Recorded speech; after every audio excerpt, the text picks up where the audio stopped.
Hello, viewers. Welcome to another edition of Football Discussion Daily. I'm your OCGO.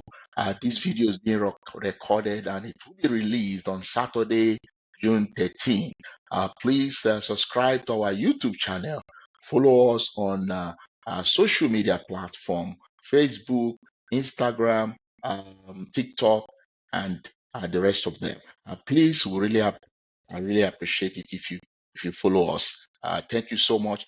Today we'll talk about the games that were played at the World Cup. Canada, one of the co-hosts of the World Cup, they played at home against Bosnia, and the game ended 1 goal apiece. Canada were able to get their first point at the World Cup, which is quite interesting. It was a game that Canada really dominated. They controlled the temple of the game. They had about 13 shots. Bosnia had about 8 shots. But one of the biggest challenge the Canadian team had in that game, they were not just being clinical. That was one of their biggest challenge in that game, which affected them. The Bosnia team, despite being under pressure, they were able to take advantage of a corner kick, and then they got their goal in the 21st minute through Jovo Lukic, who was able to put the ball at the back of the net through a close range header. So Bosnia went ahead in the first half of that game, and then it took a lot of pressure from the Canadian on the Bosnia team for them to get an equalizer through Larin, who came on as a substitute in that game. Got the equalizer for the Canadian team in the 78th minute, and that helped the Canadian team to secure their first point at the FIFA World Cup. So it was at least a fair result for the JC match side, getting a draw in that game, because they haven't done that before based on history. So not a bad one for the Canadians. At least they were able to get a draw. But players like Jonathan David and Tani Oluwaseyi, they have to really up their game, especially when it comes to being clinical in front of goal. If the Canadians were clinical in that game yesterday, they would have come out very victorious. They would have won that game. And kudos must also go to Kolasinac. Rashid was very outstanding for Bosnia team. He made a lot of blocks. In short, he prevented the Canadians from even scoring much earlier in that game. He did so much. At some point, I think he got injured, and the Sid Kolasinac was taken out of that game. And then the most interesting game, which I really enjoyed very well, was the game between United States America and Paraguay. It ended 4 goals to 1 in favor of United States. United States were very dominant in that game. The one thing I enjoyed about the team was the high level of press. They were very good, especially when it comes to their passing precision. They were so outstanding. They were able to control the game. Everybody was really into the game. Everybody played so well. The likes of Christian Pulisic. Christian Pulisic was very outstanding in the first half. Second half, he didn't. I think he was substituted. We've not really gotten information on what really happened. If it was just a tactical decision, or if you had a knock, we don't have those informations for now. Hopefully, we're trying to find out later. So Pulisic was very good. Folari Balogun scored a brace in that game. The likes of Anthony Robinson, Winston McKinney, most of them were very outstanding. Likes of Tillman, they did so well. Malik Tillman was a big threat to the Paraguayan defense. I was so impressed. I think one player I will also pick out from the Paraguayan team who tried to do something was Junior Enciso. Enciso was very good, but the US team were able to they were able to handle his threat. So it was a very, very interesting game.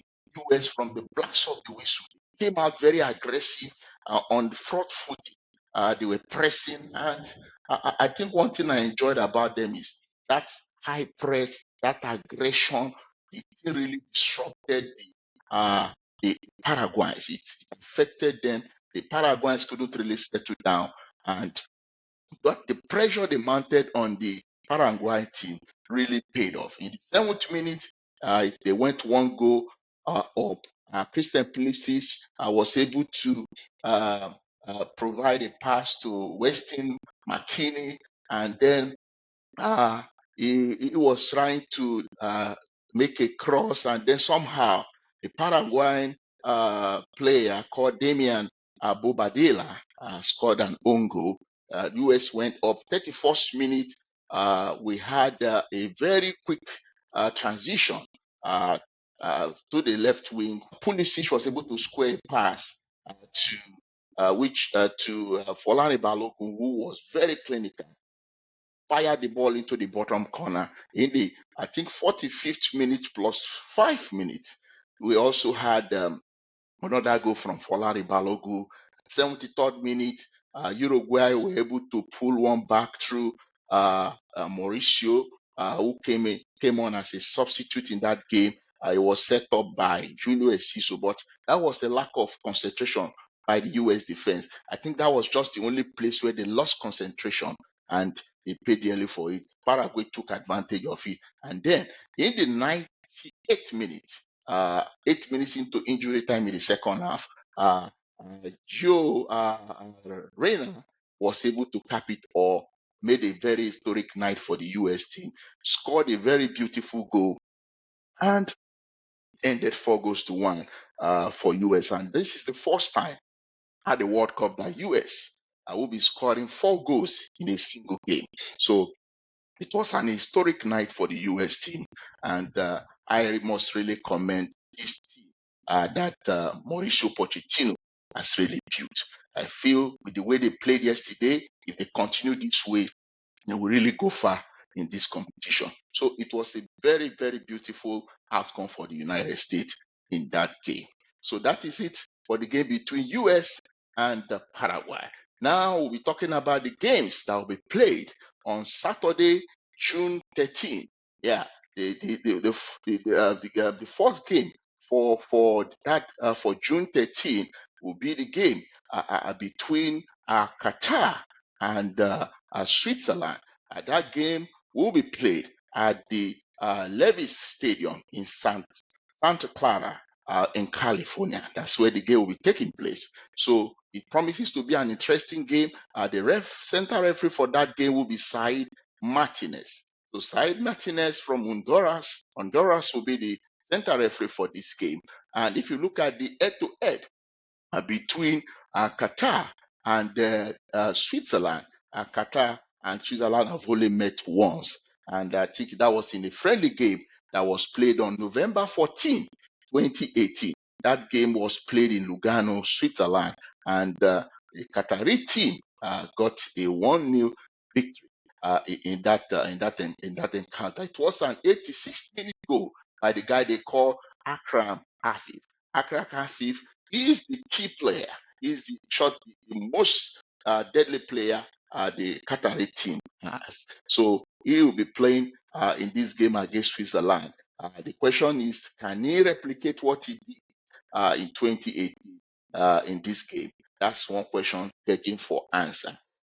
They've never played the Swiss team ever in the World Cup. They've only met once, and that's just a friendly. If you look at the Swiss team, and if you look at the pedigree of Switzerland, this is the game Switzerland should most likely win. This will be Qatar's second appearance at the World Cup. The first one they qualified because they were the hosts. That was in 2022. This time around, they went through the qualifying series, and for the first time, they qualified for the World Cup through the qualifying series. But this will be their second appearance. And if you look at the way Qatari football has been, you notice a kind of improvement. Their football has really developed. But coming to this World Cup, looking at Switzerland's pedigree. I think Switzerland has more established players in their squad. If you look at their goalkeeper, Gregor Kobel, very outstanding goalkeeper. And then when you go to the defense of the Swiss side, the likes of Sylvain Weidman, the likes of Nico Elvedi, Manuel Akanji, Ricardo Rodriguez. These are very good players that we'll see playing for Switzerland against Qatar. And then if you look at the defensive midfield of Switzerland, you have Granit Xhaka. Granit Xhaka, who is the captain of the team. We saw how good he was for Sunderland in the just concluded Premier League. He was very good. I think he was the key player of Sunderland. We've known him right from his days in Bayern, Leverkusen, even when he played for Arsenal. Granit Xhaka is a very outstanding player. They will also have another defensive midfielder called Remo Freuler.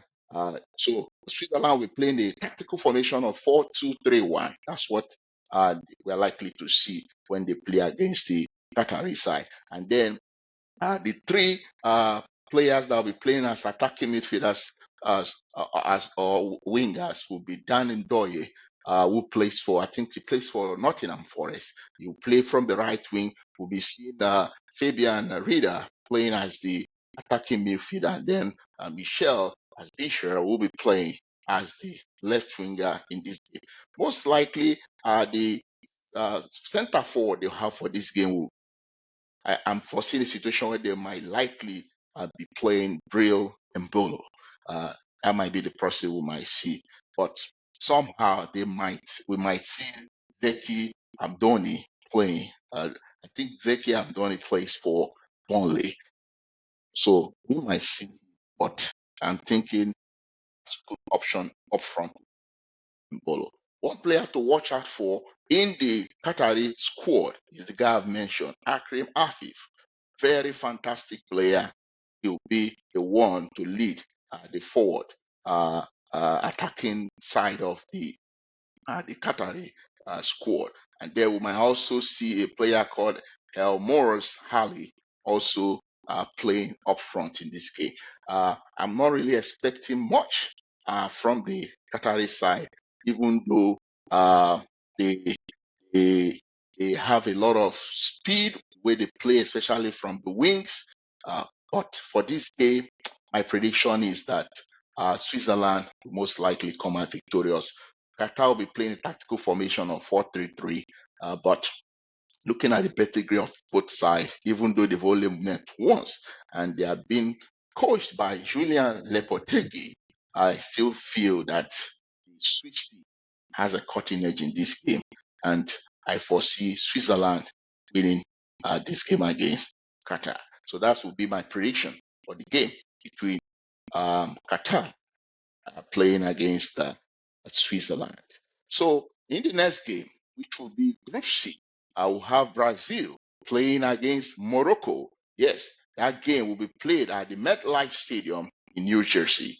That's where the game will be taking place. And the referee for that game will be Slavko Vincic, as is from Slovenia. He will be the center referee for this encounter.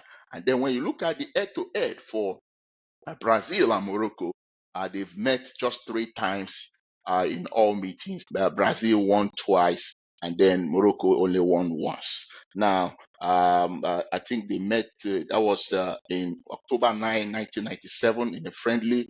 Brazil defeated Morocco 2-0.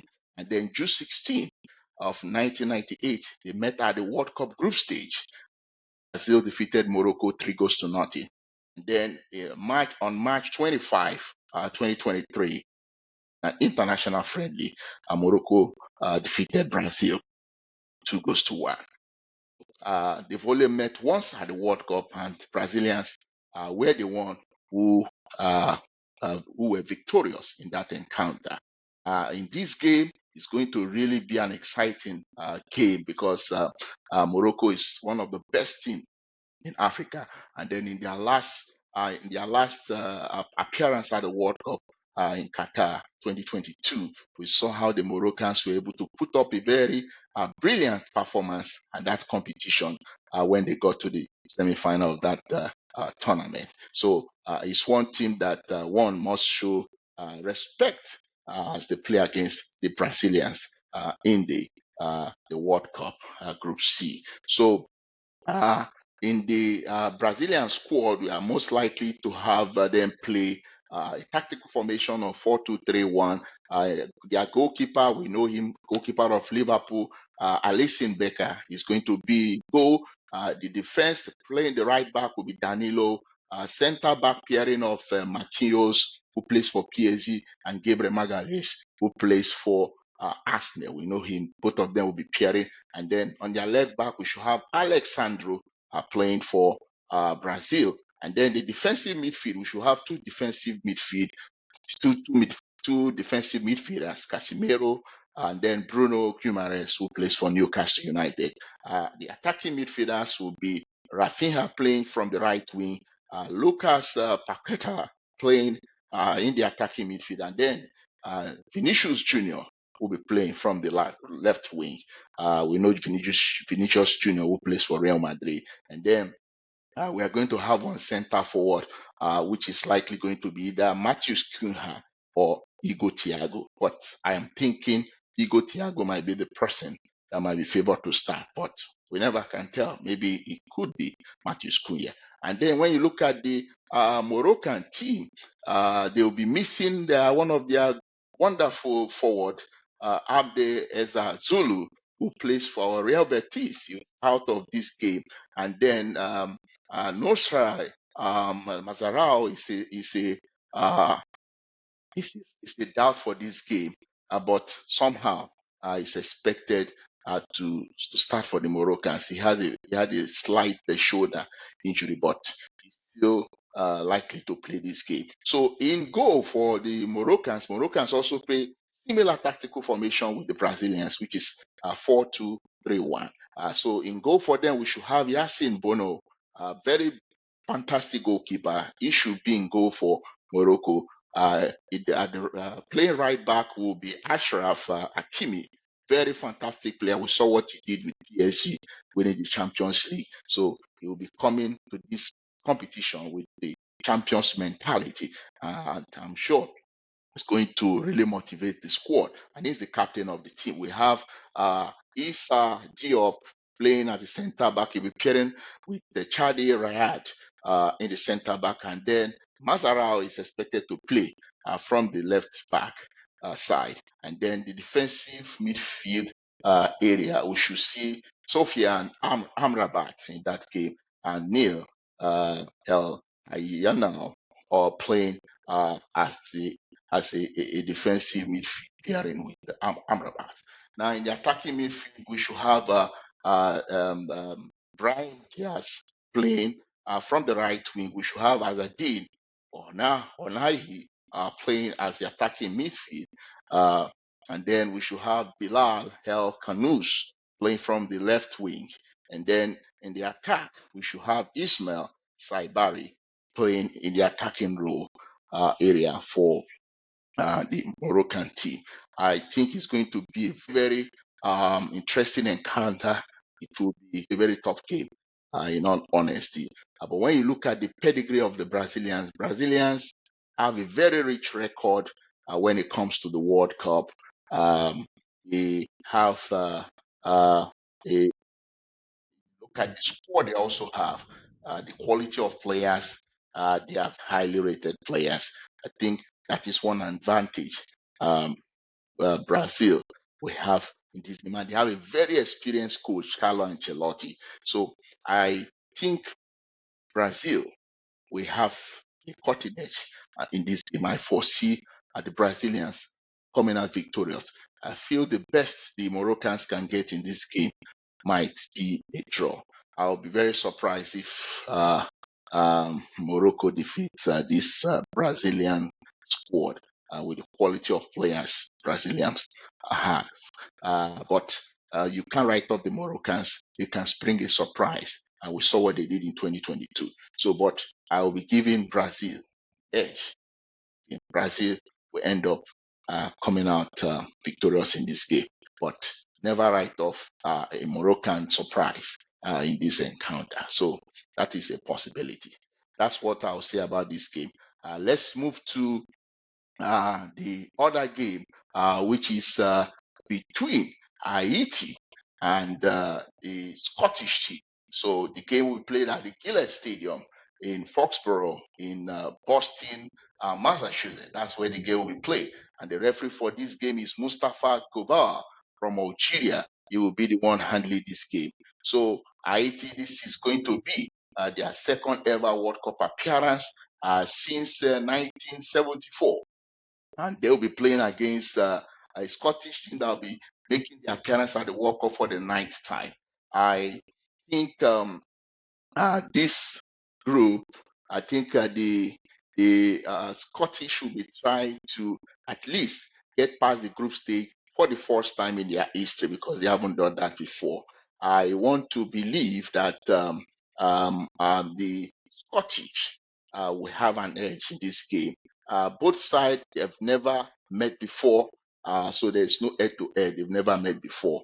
I foresee a situation where the likes of McTominay, the likes of John McGee will be a very big inspiration to this Scottish team, and I foresee the Scottish team coming out victorious. One player to look out for in the Haiti team, a guy they call Wilson Isidore. We know him, he plays for Sunderland. He's a very good player, but I think Scotland has an edge when you look at the quality of players that will be parading in this game. So I foresee Scotland winning this game against Haiti. I would like to quickly, because of our time, talk about the game between Australia. Australia are in Group D. They're playing against Turkey. The game will be played at the BC place in Vancouver. That's where it is in Canada. That's where the game will be played. And then the referee for this game will be Jesus Valenzuela, who is from Venezuela. He will be the one in charge of this game. When you look at the head-to-head between both sides, they've met twice, won both sides. May 24 of May 21 of 2004, were defeated by Turkey by 3-1. And then they also played May 24 of 2004, and then Australia also lost again to Turkey by a slim margin, which is 1-0. They lost. On both occasions, they are both friendly games, and Turkey came out victorious. This time around, both sides will be playing at the World Cup for the first time, and most likely we'll see Turkey. Turkey is a good side. I think they have what it takes to come out in this game. Player to look out for in the Turkish side will be Kenan Yildiz, a very fantastic player. That's one player to watch out for in the Turkish team. When you look at the pedigree of both sides, I think Turkey should come out victorious in this encounter. Please try to share your own thoughts with us, share your own predictions, let us know what you think, and we really appreciate that. Thank you very much for watching, and see you again. Bye for now.